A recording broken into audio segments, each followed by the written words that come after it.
मीच करती सारे भाऊ, सासू म्हणजे गिळू का खाऊ, सासू म्हणजे गिळू का खाऊ. सुनेचा हल्ली उगीच धाक, आमच्या पिढीची होय दमछाक. माहेर सासर ऑफिस घर कसरत किती तारंभर, पण घालून दोघी गळ्यात गळा गुंफू प्रेमाच्या माळा. तुझ्या गळा माझ्या गळा, मायेचा हा खेळ सगळा, मायेचा हा खेळ सगळा.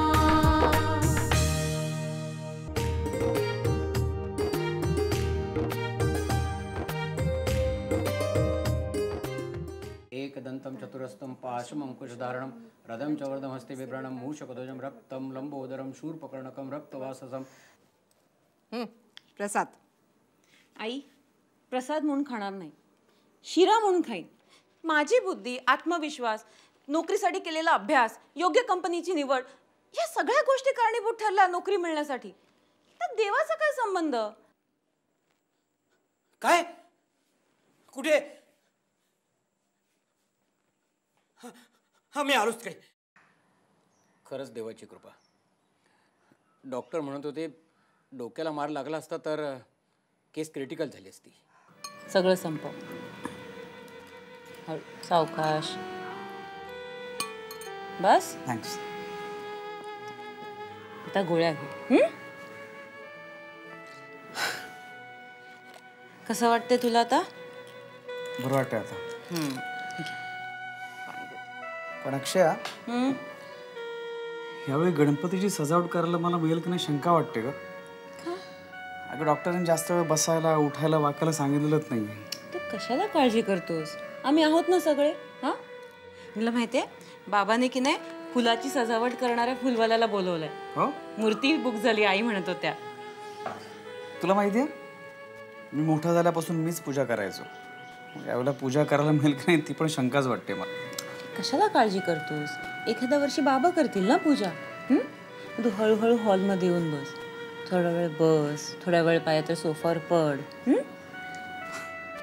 अक्षय तुला माहितीये आई मोदक करायला बसली ना की मी स्वयंपाकघरात जाऊन आईला सांगायचो, आई मी तुला मदत करू का? आई हाकलायची मला तिकडून. पहिलं बाहेर हो, नाही मदत करायला येतोस म्हणून सांगतोस आणि अर्ध मोदक तोंडात टाकतोस.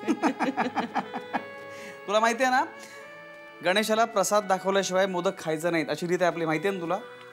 पण मला चिडवायला मजा यायची की तिला, खूप मजा यायची. मग मी माझ्या स्टाईलने असे गोल गोल मोदक करायचो. तिचे सुंदर असे पाकळ्यांचे मोदक असायचे. पण तुला माहिती आहे ह्या दिवसात भरपूर लोक येतात ना, म्हणून डब्यात असे लाडू चिवडा चकल्या भरून ठेवलेल्या असायच्या. आणि तुम्ही लोक मला हे सगळं काही खाऊ देणार नाही आहात. आणि मला मोदक खूप आवडतात ग. तुला मोदक आवडतात ना, मग मोदक खाण्यावर बंदी नाहीच आहे. तुला फक्त कंपल्सरी विश्रांती घ्यायची एवढंच.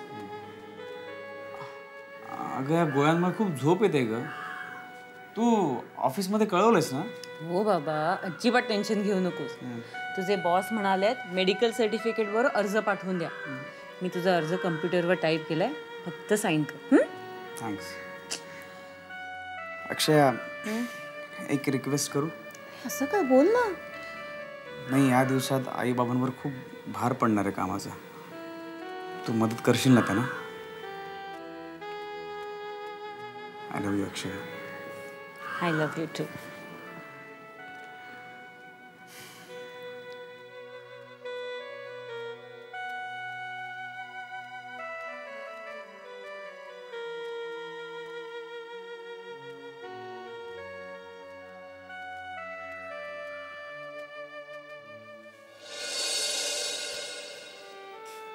अक्षया, कसं आहे तुला?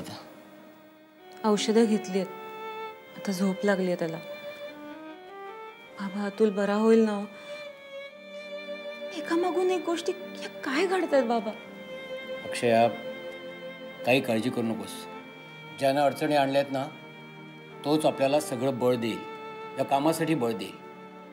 तू काही काळजी करू नको, मी सगळं निभावून देईन. एक मिनिट बाबा. हॅलो, येस, मिसेस अक्षया कुलकर्णी स्पीकिंग. काय? अहो पण पण का? Okay okay sir, I understand. It's okay. Thank you so much. काय झालं अक्षय? काही नाही. माझी नोकरी गेली. सुरू होण्याआधीच ती गेली. काय? हो, त्यांना प्रोजेक्ट लगेच सुरू करायचं होतं. महिन्याभराचा वेळ नव्हता त्यांच्याकडे बाबा. म्हणून मग नेक्स्ट कॅन्डिडेट सिलेक्ट केलं आणि प्रोजेक्ट ऑन झालं. हे माझ्याच बाबतीत का घडतंय बाबा? एका मागोमाग एक संकट माझ्यावरच का?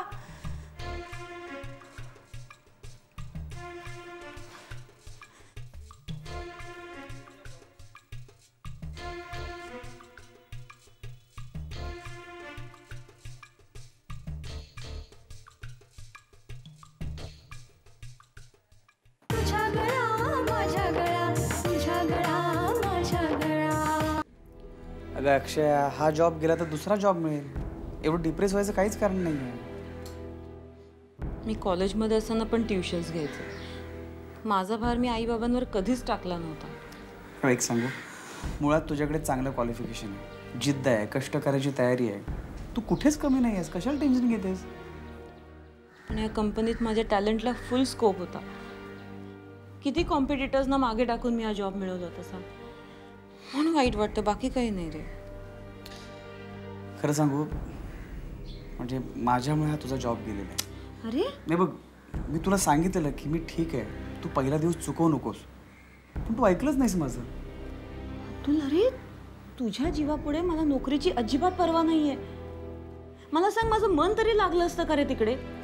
आणि जिथे मी 100% नाही देऊ शकत तिथे पगार घेण्याचा मला काही एक अधिकार नाहीये. अगं मग तुला एवढं वाईट का वाटतंय? एरवी तू म्हणाली असतीस ही नोकरी गेली तर दुसरी मिळेल. आणि मला सांगा, आपण नोकरी कशासाठी करणार होतो? अनुभव घेण्यासाठी, कॉन्टॅक्ट वाढवण्यासाठी, हो की नाही?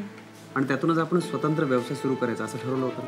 खरं आहे तुझं, पण काय कोण जाणे, खूप वाईट वाटलं रे मला.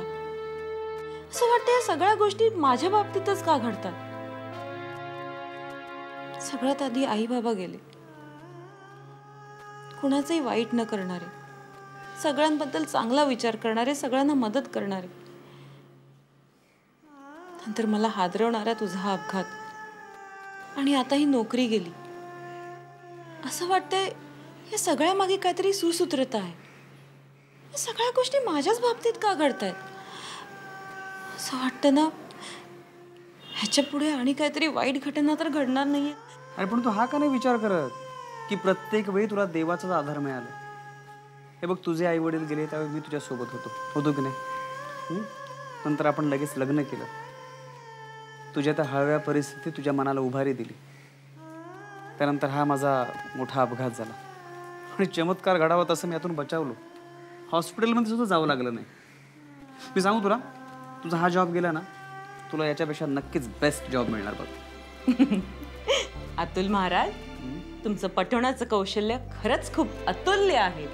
हो ना? हे खरं म्हणजे माझ्या सगळ्या क्लासमेटनी अतुल्य असं कौशल्य मान्य केलेलं आहे. म्हणजे माझ्या सगळ्या क्लासमेटचा तुझ्यावर डोळा होता. काय? मग पण मी तुला पटवलं आणि त्याने जेव्हा कळलं ना आपल्याला एकत्र फिरताना वगैरे जळायचे नुसते, पण मी त्यांना म्हटलं, अरे माझ्या गणेशानेच आमची रेशीम गाठ अशी घट्ट बांधून ठेवली असेल तर तुम्हाला कशी मिळणार ती? Atul, you are just impossible. पण मी तुला एक गोष्ट सांगू? काय? आपल्या क्लासमधल्या मुली सुद्धा तुझ्यावर डोळा ठेवून होत्या. रिअली? आपण फिरायला लागल्यानंतर त्यांच्या जेलस नजरा मी सहन केल्या आहेत. बघ, म्हणजे एवढ्या सगळ्या अडचणींवर मात करून आपण लग्न केलं. मग यापुढच्या आयुष्यात संकटात, दुःखात, सुखात, सगळ्या गोष्टीत आपण एकत्र असणार की नाही? मग आपल्याला आणखीन काय हवंय? आणखीन खूप काही हवंय, पण ते आपण एकत्र मिळू. आपण एकत्र येणं हीच तर संसाराची सुरुवात आहे. तुला नक्कीच बेस्ट जॉब मिळणार. अक्षया, तुला हा जसा जॉब मिळाला ना, तसा दुसरा चांगला जॉब मिळेल. I know that.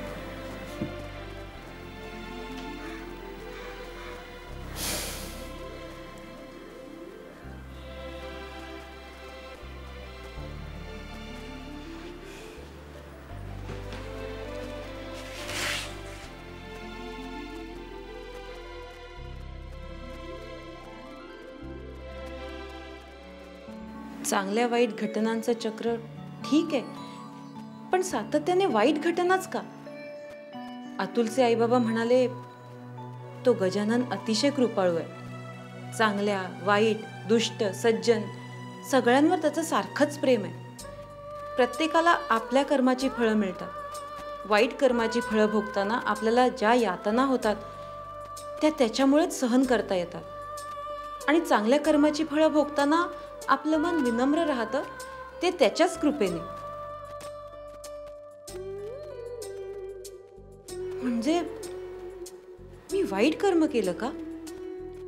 काय वाईट केलं मी? आणि अतुलचे आई बाबा ते तर इतके चांगले, मग त्यांना का असे हाल भोगावे लागतात? आणि तो देव, तो तरी काय वेगळं करतोय? तुम्ही कर्म करा आणि भोगा असंच सांगतोय ना? माझा त्याच्यावर विश्वास नाही.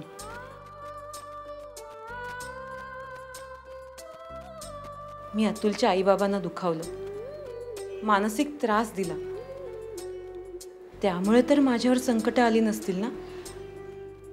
नाही नाही, असं होणं शक्य नाही.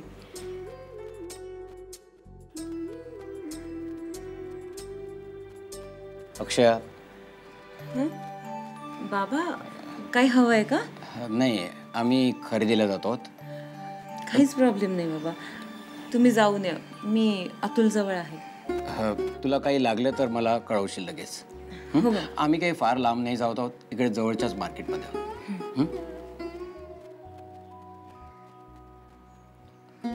अक्षया, मला जरा तू अस्वस्थ वाटतेस. नाही बाबा, काहीच प्रॉब्लेम नाही आहे. तुम्ही अगदी निवांत जाऊन या. आणि तुम्हाला विश्वास आहे ना, तसंच सगळं नीटनेटकं होऊ दे. आपलं घर या दुःखाच्या छायेतनं निघू दे. ठीक आहे, येतो.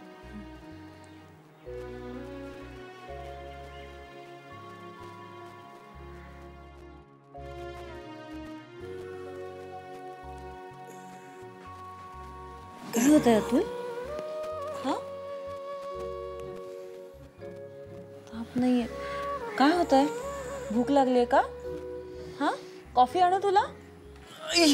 काय झालं अतुल? अरे काय होतंय तुला? अक्षत आहे कुठे? अरे बाहेर गेले. काय होतंय का तुला? माझ्या पोटात खूप दुखतंय. थांब, मी आईला फोन लावते. थांब. person you are trying to reach is not available. अरे अतुल, प्लीज प्लीज सांभाळ. मी लावते फोन आईला. प्लीज जरा सांभाळ. person you are trying to reach is not available. Not reachable. मी डॉक्टरना फोन करते आता. अतुल प्लीज सांभाळ. हो अतुल, मी लावते डॉक्टरांना फोन. अतुल, हॅलो. हां, डॉक्टर पाटील आहेत का? मी कुलकर्णींकडनं बोलते. अहो प्लीज लवकर बोलवा, इमर्जन्सी आहे इथे.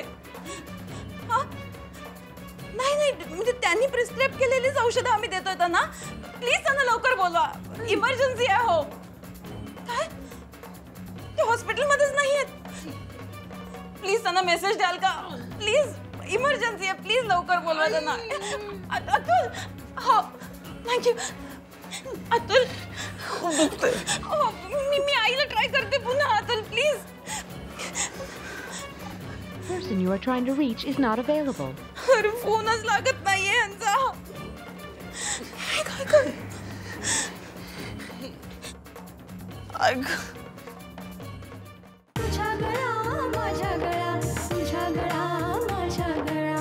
काय करू मी आता? बाबांचाही फोन लागत नाही.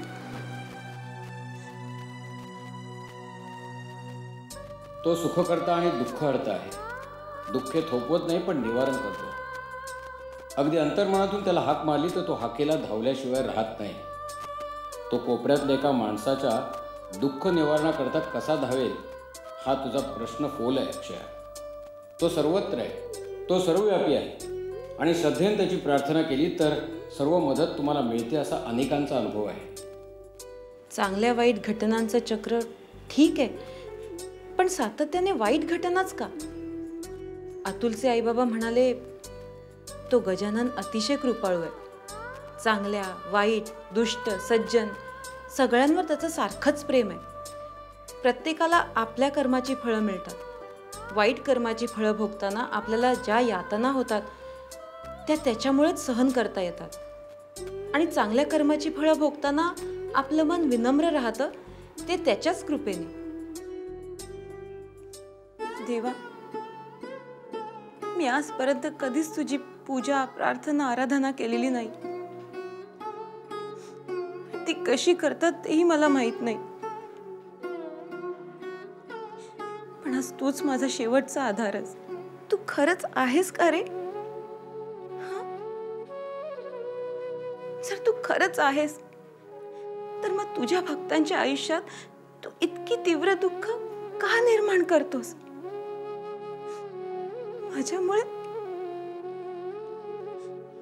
मी हजारदा माफी मागते. तुझ्या चरणी शरण आले रे मी. माझ्या अतुलच्या आयुष्यात जे काही संकट कोसळलं ते तू दूर कर देवा.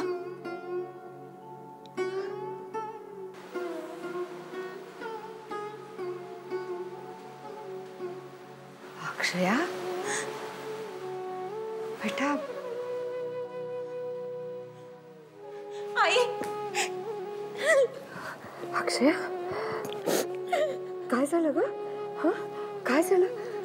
आई, तुला असह्य कळा येत आहेत ग आई.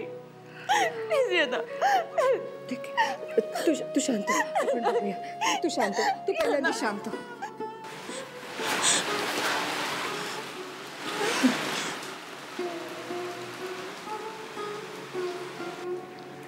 हा चमत्कार झालाय.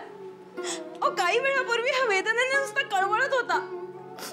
आई, पण मी हॉस्पिटलमध्ये फोन केला तर डॉक्टर हॉस्पिटलमध्ये नव्हते. नर्स म्हणाला मी मेसेज ठेवते. मग मी तुम्हाला फोन केला तर तुमचा फोन सतत नॉट रिचेबल. असं कसं होईल? माझा मोबाईल तर चालू होता. माहित नाही बाबा, पण सतत नॉट रिचेबल लागत होता. खरं सांगते आई, कोणाची तरी मदत मिळावी याचं सतत वाटत होतं. तेव्हा मला बाबांचे बोल आठवले. अंतःकरणाने जर श्री गणेशाची पूजा केली, प्रार्थना केली तर तो मदतीला धावतो. मी जमेल तसं श्री गणेशापुढे प्रार्थना करू लागले. आई, खरं सांगते, माझ्या मदतीला धावला तो. अक्षया शांत हो बाळा, शांत. बघ सगळं व्यवस्थित होणार आहे. तुझी प्रार्थना देवापर्यंत पोचली आहे. शांत होतो, शांत.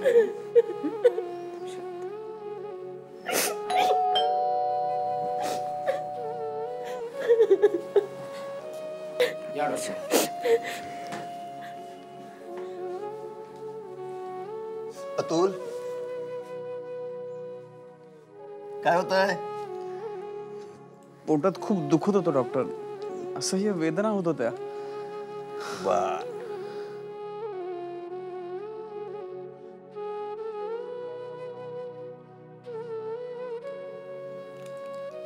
डोंट वरी अतुल, काय नाही. ऍसिडिटी आणि गॅसचा तीव्र अटॅक आहे. मी औषधं लिहून देतो, ती द्या.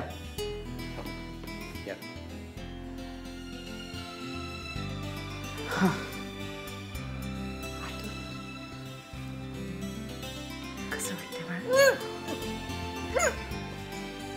मळमळते मला. काय होतं अक्षयाला? हा, काय नाही रे, मळमळताय म्हणते ती. बहुतेक उलटी होती. काही नाही, माझ्या ऍक्सिडेंटचं टेन्शन घेतलं तिने. अक्षया काय ग, बरं वाटतंय ना? हो, कोरड्या उलट्या होतात. अतुल, कळलं का तुला? आता आपल्याकडे बाळ गणेशाची मूर्ती नाही येणार. 7-7.5 महिन्यात खरा बाळ गणेश येणार. हसता खेळता रांगणारा. काय? अरे काय काय काय, श्री गजाननानं आपल्या घरातल्या संकटांचं फक्त निवारण नाही काही केलं, आपल्या घरात त्याच्या आगमनाची चाहूल दिली. अक्षय, आता काय म्हणशील या सगळ्या गोष्टींना?